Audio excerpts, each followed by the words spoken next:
Hello and welcome to Money Matters. My name is Dave DeWitt with Witt Capital Management. My co-host tonight is David Emery, CFP with the Marshall Financial Group. Nice And our special guest tonight is Tara Colquitt. She is the credit woman, and you got to stay tuned for the second part of the show to listen to Tara. So, Dave, it's good seeing you. Good seeing you. Yeah.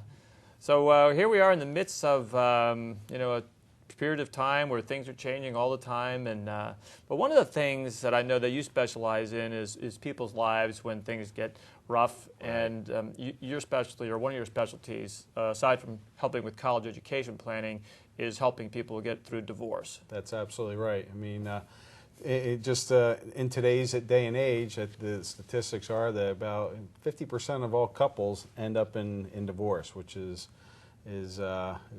too bad. But what I do is I help them understand, either parties or them together, couples together, what is an equitable distribution of their marital assets, and also help them understand what their life looks like coming out of divorce as two separate entities. Okay. So you're helping with the financial aspects, not any of the legal work? Right. I'm not an attorney. And actually the practice is pretty interesting from the standpoint there's some seasonality to the business. A lot of people don't realize that. What is the seasonality? Well, it's we see actually a spike in our business from the time frame of right around Valentine's Day through the end of March. People kind of think that's kind of peculiar, but the reason being is that's when a lot of times companies hand out bonuses. So a lot of times the divorcing clients will wait till the bonus comes in, and then they'll start the proceedings on filing for divorce. So that's when we see a spike in our business.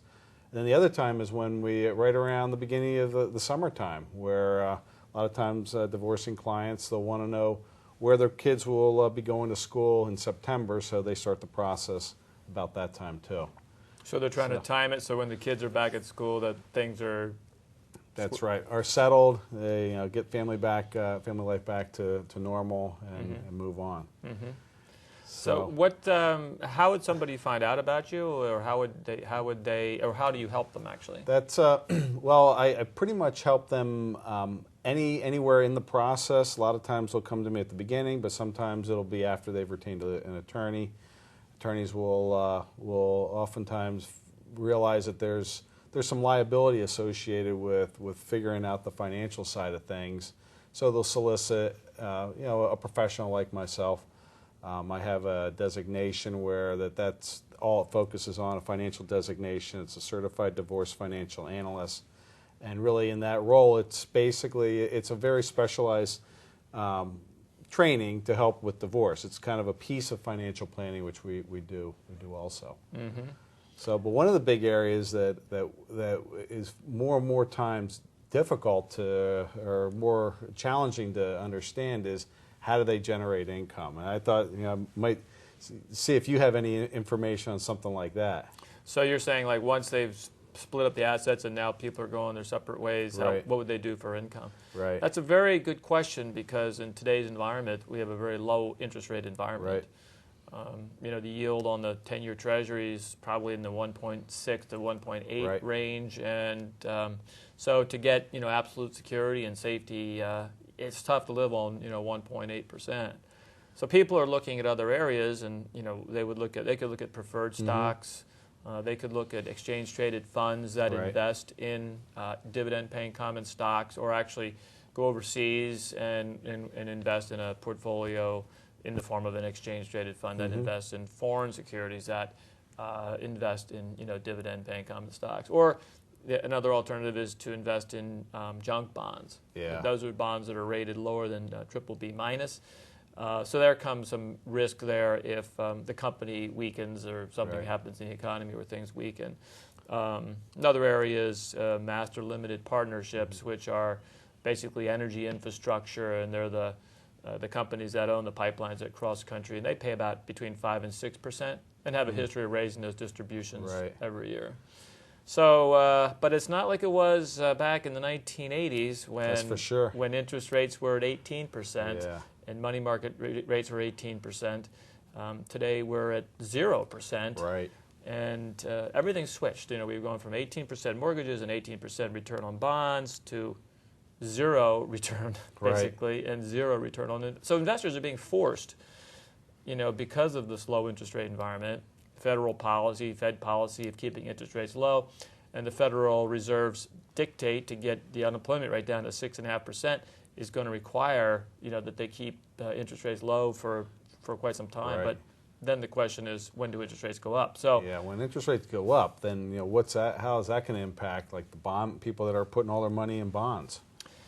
well, if someone were to invest in a 10-year Treasury bond and interest rates went from, let's say, 2% to 6%, you'd have to, that bond would drop in price to get the equivalent yield of a 6% Treasury for the next duration of that bond. Right. So it could drop by 30%, 40%. I think that's something a lot of people don't realize. When the interest rates start moving up, if they own these bonds, the face value of those bonds are going to go down. Yep.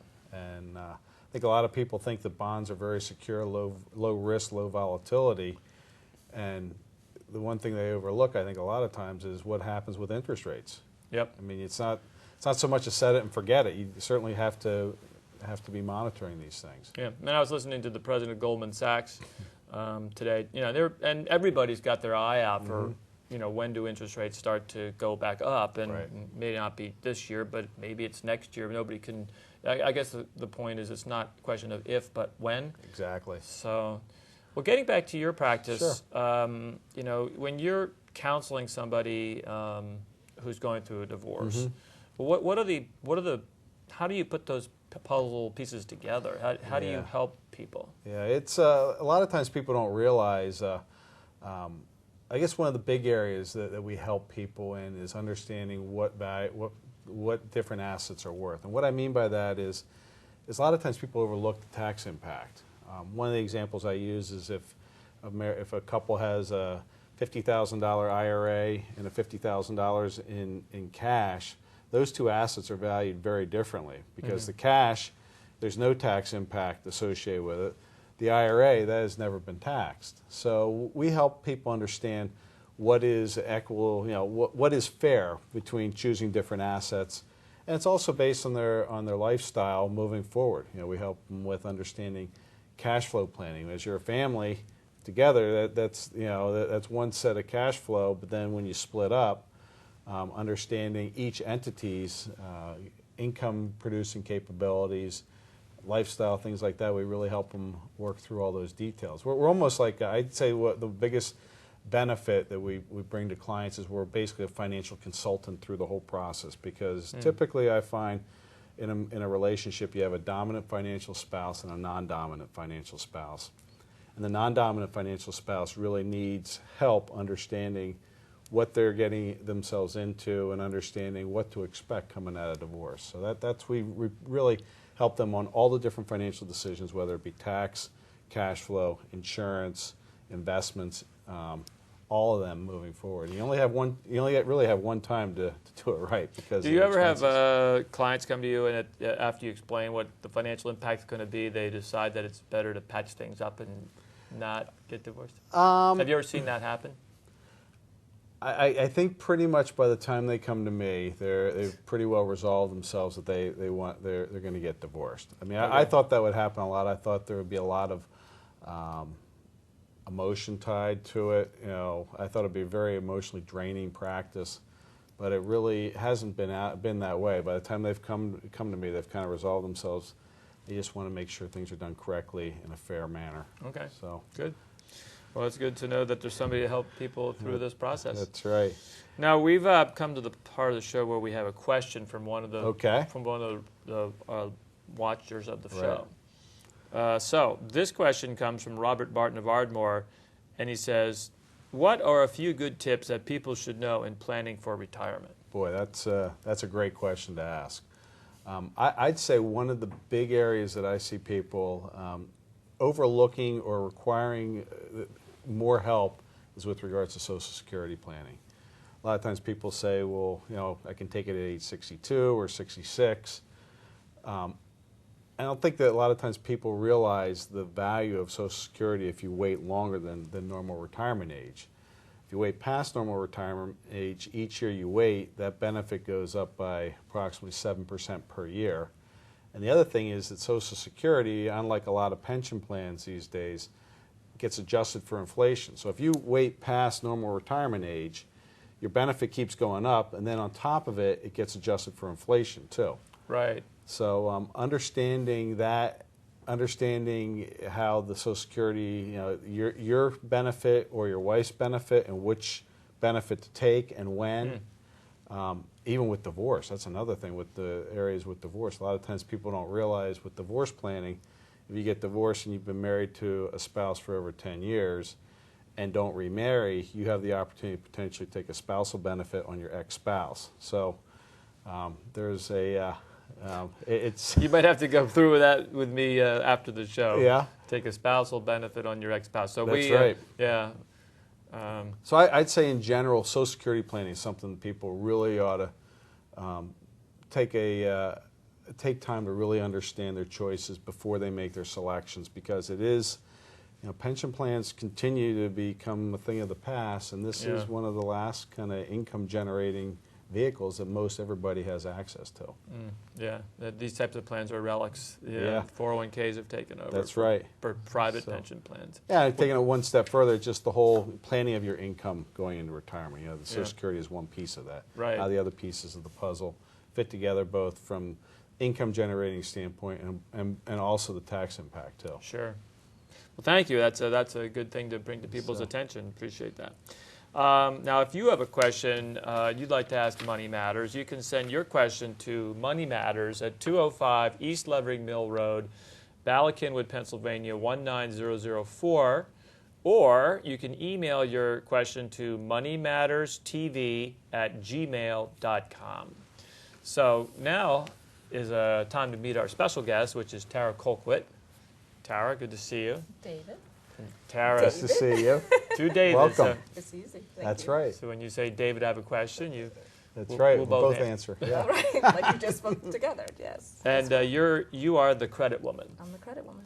And so credit is an incredibly important thing, and a lot of people do make mistakes with handling their credit, and there's a lot of ins and outs about that people will bump into as they go along. But let me ask you, why isn't credit important, and how does it affect you? Well, credit nowadays affects everything from, employment. I was reading something recently about Obamacare, that's going to be part of the process too. Wow. It's not all the way written. They don't say your credit report, they just say reporting agencies.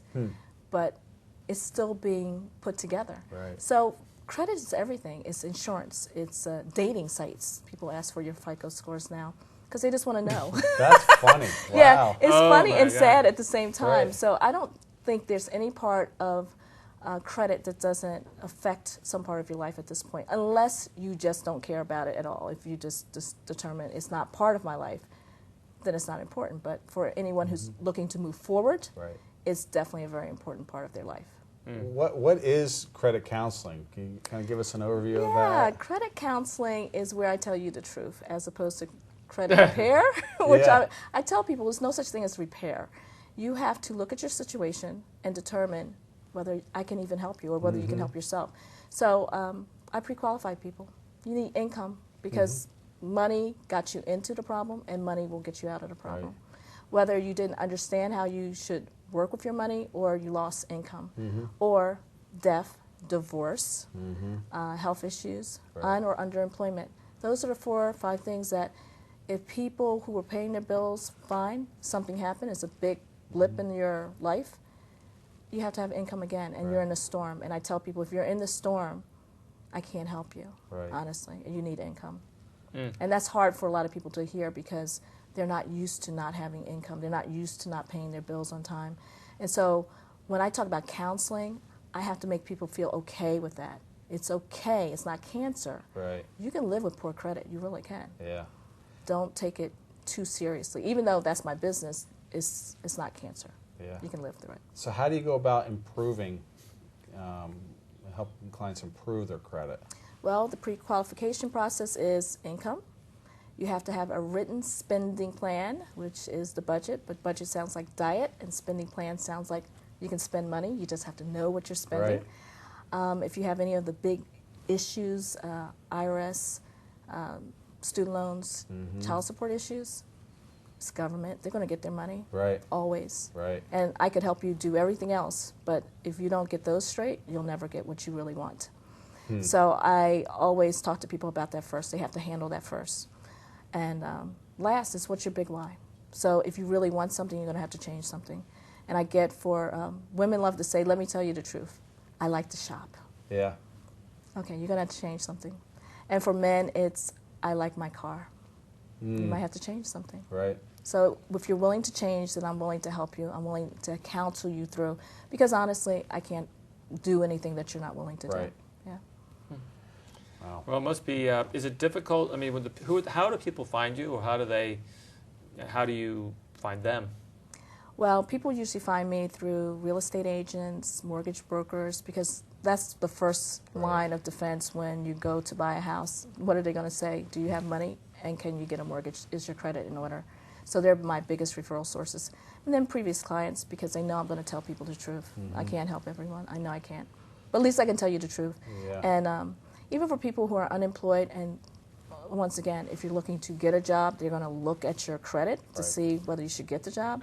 What comes first, chicken or the egg? You know, you need employment, you need money in order to fix, improve your credit.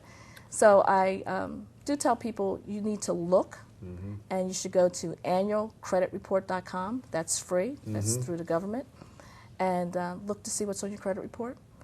I think the best thing to do is have a good proactive approach to employers. And then once you land a job, like they love you, then you have to say, by the way, I haven't been employed for the last 8-9 months, and that took an impact on my credit. But as soon as I get the job, I already know exactly how I'm going to repay everyone. That's big. You got to talk to human beings. Right. Hopefully it's a human being. Does it take real long to repair credit? I mean, how long of a process is it? I guess it all depends on how bad things are. And how much money you have. I always liken it to, everyone understands this. How long does it take you to lose weight? It takes as long as it takes. That's right. That's It takes as long as you're willing to do something. So everyone knows if you eat right, drink water, and exercise, you're going to lose weight. Yeah. And I always say, if you go in the past, dispute and settle. Present, pay your bills on time, and you have to build credit for the future. Your FICO score really loves that. How quickly can you do it? If you can do it in 2 weeks, it's going to be pretty quick. But if it's going to take you 2 years, and some people it does take 2 years, then it is what it is. Yeah. I don't know if this is something you do, but bankruptcy, I mean, do people, that I have to tell discharge people- debt and then try to rebuild from there? That's why I really talk to people about how much is their debt also. Because if you have bad consumer debt, you shouldn't repay it. It's too much. Most people would take them 3 to 5 years to repay it, and it's bad debt, and they can't live. And so I have a referral source that I send all my bankruptcy. Once again, she does a free consultation. It doesn't cost anything to talk to someone to see if bankruptcy is a better option than credit counseling. So, consumer debt is bad debt, and it's best not to pay that back. No, it's depending on how long it is. I mean, some people within 6 to 8 months they can repay it. That's fine, because bankruptcy is not easy at all. I don't just say, oh wow, just do bankruptcy. Right. Because especially nowadays they've changed all the laws with bankruptcy. It's not a clean slate. You're going to pay something back unless you're truly destitute. But I do say to people, maybe it's too much for you for 3 to 5 years that you can't even live properly, that you only have $300 left over at the end of the month to pay $18,000 worth of debt off, which maybe I can do a settlement of half that. That's still $9,000. Yeah. And you can't move forward. That's a long time. Right. That's a very long time. I've also heard when you stop paying on your credit cards that the interest rate just jumps significantly overnight. So that just kind of snowballs things. I have a friend who had $30,000 worth of student loans. Now they're $50,000. Well, if you didn't have money to pay it at $30,000, and they're not defaulted, they're deferred. Yeah. She can't do anything with it. Yeah. And so the same thing with bad debt. Although in credit, there is a start over. So 7 years for bad debt. And if it's a judgment, any type of legal issue, most people have rental issues that they didn't pay their rents. That'll leave in 10 years. It'll come off in 10 years. But that's a long time. Sure it is. To just kind of say, I can't do anything with my life. So I always tell people you need to look and see where you are and see if you can change something. Right. Of course, Good. you need income. That's the first Yeah. thing. Yeah. What changes can you make in your life to make yourself more credit conscious? Well, I don't have a credit card. I have a debit card, no credit cards. And every time you go to any shopping place, they'll say you can get 10% off right now if you get this. Yeah. I'm like, first of all, should you be buying whatever you're trying to buy unless it's really something necessary? So you want to do your spending plan. Once again, you can spend any money you want, but it has to be written down. You have to be conscious of it. You don't need to use a credit card. A credit card should really be for emergencies now, and people are running into emergencies. You know, you have a job, you're laid off from a job. That's an emergency only. Right. So I just want people to be conscious of and maybe why they're spending. So sometimes people are spending to take over for something else. You know, something's not right in your life, divorce. Right. You know, your relationships. Maybe that's not feeling very good to you, so you're doing the spending for some other reason. So I had one client, and she was a great case. It was something. And I don't care what it is. I don't ask people what their personal thing is. I just want you to stop it. Right. So she was spending $1,200 a month on groceries. It was a family of 4. I said, you know, I'm sorry, is anyone obese in your family? Is everyone obese? Because there's a lot of food. And she was throwing away food. It was something going on. And I just text her every week and just said, how much did you spend? She saved $600 a month, which allowed her to pay her bills on time. Right. Oh, wow. And then her credit score went up, and then she could purchase the home she and her husband wanted. That's great. So it's a change, and once again, I just want you to make the change. Right. You know what the change is. Each person knows what the change they need to make. Are you willing to make that change? Right. No magic. It's not magic. That's right. Yeah. So what does good credit look like? Oh, well, it depends on what you want to do. So if you want to purchase a home, 620 to 640 is good credit.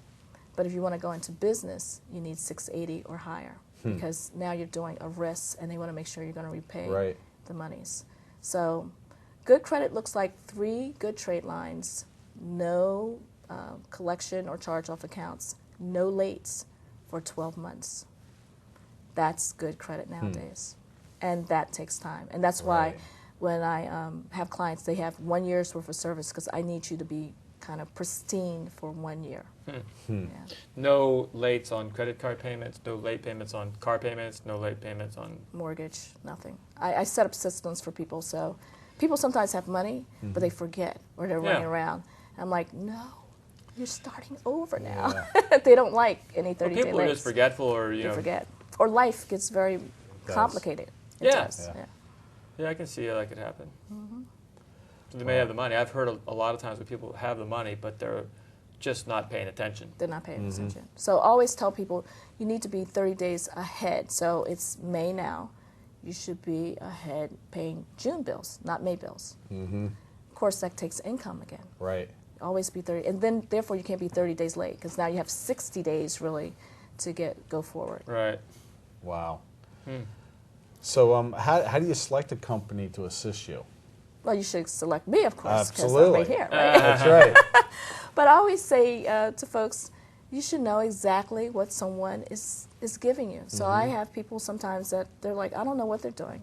Well, you pay money for this. I mean, you should know what someone is giving you, what the promise is. So it's lots of great companies out there, of course. Well, who do you specifically work with? I mean, what range of people do you work with? I work with, well, not unemployed and not anyone on like disability or something like that. But I work with any range of folks. I really, one of my passions is to work with young people before they get into trouble because why repeat a mistake? You know, we can get to you right ahead of time. And I always tell a client that once I've taught you something, it's your responsibility to go back and teach everyone in your family the same thing. And people have to be open with their children about this is how this happened, so they don't repeat it. Hopefully they don't repeat it. Do you work with people who are just forgetful and don't get them a schedule? It's mostly people who want to purchase a home, people who want to get jobs, people who want to stay in a job. Because I had someone that worked for TSA, and literally Big Brother was watching, and they sent her information on her credit reports and gave her 3 weeks to say, what are you going to do? And fortunately, someone knew me and referred her to me. Right. And it was revealed she has a gambling addiction. That's why she wasn't paying her bills. Once again, there was something going on, and she had to divulge that to me. Yeah. But it's okay because I'm not telling anyone else. I Right. mean, but if you have a problem, you need to get assistance. So it wasn't just her credit. It was, okay, you need to go to counseling Right. in order, because otherwise you're just going to repeat the whole cycle again. Do you find gambling is a frequent cause of credit issues? No, I find it's the economy right now that's the big issue. Yeah. How about this woman who was out and paying $1,200 a month for food? How did she cut back? I mean, what changes did she make? I don't know what her issue was, because it's only if someone reveals that to me. Yeah. I text her. She knew somebody was watching. Big sister was watching. Right. That. So I would text her. Accountability. Accountability. I would text her once a week and say, how much did you spend? $99 instead of $300. She was so proud of herself. Yep. So she had someone, even when she was going shopping, she had me knowing I'm going to ask. Right. We did that for about 6 weeks. She's great now. But I don't know what the issue was. Yeah. Yeah. Yeah, maybe she was looking at the prices on what she was buying, possibly. Sometimes she said she was throwing away food. So that means to me you would cook something and maybe, why are you throwing away food? Right. Yeah. Yeah, that's something good. different. That's something different. It might be stress for some reason. But I have a question about credit cards. Some people say you should have a credit card to build credit. Some people say you don't have a credit card, you use a debit card. What's the rule about credit cards? when you're rebuilding credit, you should get a secured credit card. It's usually you can get one for a very low amount, $200-300. And I always say to people, you want to use only 30% of whatever the credit limit is. So if it's $200, $60. And that triggers for the FICO scoring system again.